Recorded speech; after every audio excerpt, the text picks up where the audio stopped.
Hi everyone, Ishpreet here. Welcome back to Slick and Natty. Today's video is for the brides to be, or for those who have a friend or a sister or anybody in the family who's going to be a bride soon. I'm going to show you how to make a veil for Indian brides. The picture that you saw in the beginning of the video is from my wedding when I had worn a salwar suit for my Gurdwara Feras, and in order to make the whole look a little different and out of the ordinary, I had got a veil made and got it attached to my dupatta, and it resulted in absolutely beautiful pictures. But I had a very hard time in getting it made because none of the tailors or the boutiques in my locality knew how to make it and weren't ready to help me out. It's only the high-end designers who make veils for Indian bridal outfits, but you know how much they charge. So in this video, I'm going to tell you how you can make a veil for your bridal outfit, which could be a salwar suit, a lehenga, a sari or anything, as long as it has a dupatta or a pallu which goes over your head. So let's start.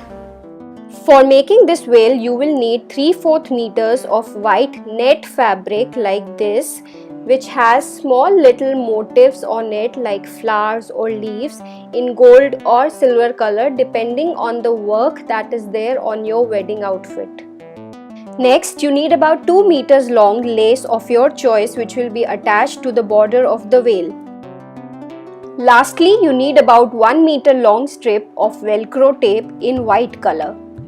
The first step is to get your net fabric and the velcro tape dyed in the same color as your dupatta or sari pallu. For example, my dupatta was reddish in color, so I got my net and the velcro tape dyed in red. If you're living in northern part of India, then you can easily find these roadside dyers who dye dupattas. Even I got my veil dyed from one of these. However, in Bombay, I couldn't find a dyer. But here you can give your cloth piece to the good fabric shops and they get it dyed for you. Also note that when you get your net fabric dyed, it might not be exactly the same color as your dupatta because these are two different fabrics and different fabrics take different shades when dyed. However, you don't have to worry about it because net fabric will more or less reflect the color of the dupatta that it is attached to. So now let's start the tutorial, and before I proceed to the net fabric, I'll explain to you with the help of this paper what has to be done. Imagine that this is your piece of net cloth. First of all, fold it vertically into half like this. Now we have to draw a rectangle on it along the folded edge. Dimensions of this rectangle on the actual fabric would be 15.5 inch into 21.5 inch. Now draw a curved line inside this rectangle like this. After this, draw a line above the upper horizontal line and around the curved line, leaving a margin of 2 inches which will be used for hemming. We will now be cutting along this outer line, and before that we will pin the folded fabric so that it does not get displaced while cutting. After cutting, open up the folded fabric and this should be the shape that you get. Now let's repeat these steps on the actual fabric. First, I am folding it into half. Next, I am drawing the rectangle with width 15.5 inch and length 21.5 inch. You can increase the width by about half an inch if you have a wide face.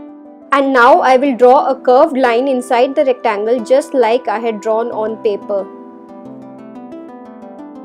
Finally, I am drawing the outer line at a margin of 2 inches from the inner line. You can see the outer line here in purple color. Throughout, it is at a distance of 2 inches from the inner line. Pin the folded fabric at various places so that it does not get displaced while cutting, and now cut along the outer line.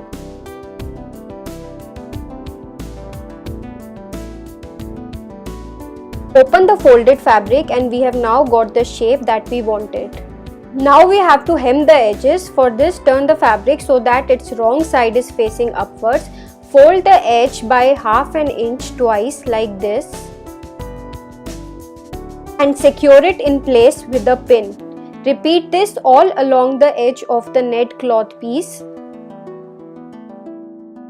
and then start stitching along the lower edge of the fold. Here I am using a different colored thread so that it is visible to you, but you will obviously use the same colored thread as your net. After this, give a second stitch along the upper border of the fold.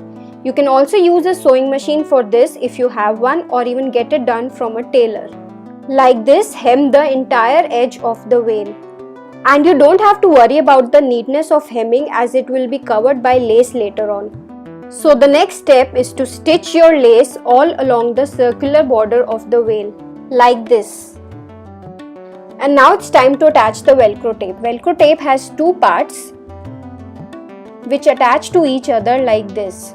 One part you have to stitch to the veil on its top horizontal edge like this, and please note that you have to attach it on the right side of the veil. The second part has to be stitched to one of the edges of the dupatta on its back side and in the center like this. Please note that in case of dupatta, the velcro will be attached on the back side, whereas in case of veil, it has to be attached on the front side. The veil is now ready, and let me show you how it will be attached to the dupatta. Imagine that this box is some pretty lady's head. So I'll put the dupatta on it, and you can see the velcro tape here. Let's take the veil now, and with its right side facing in the front, start attaching its velcro tape to the velcro tape on the dupatta from one end to the other.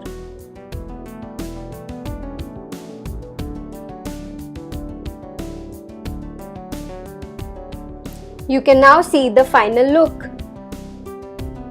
Everybody in my family loved this veil on my wedding, and I hope you liked it too. Do subscribe to my channel for more such videos and connect with me on my Instagram account, which is Slick and Natty. Thank you so much for watching. See you guys next time. Bye.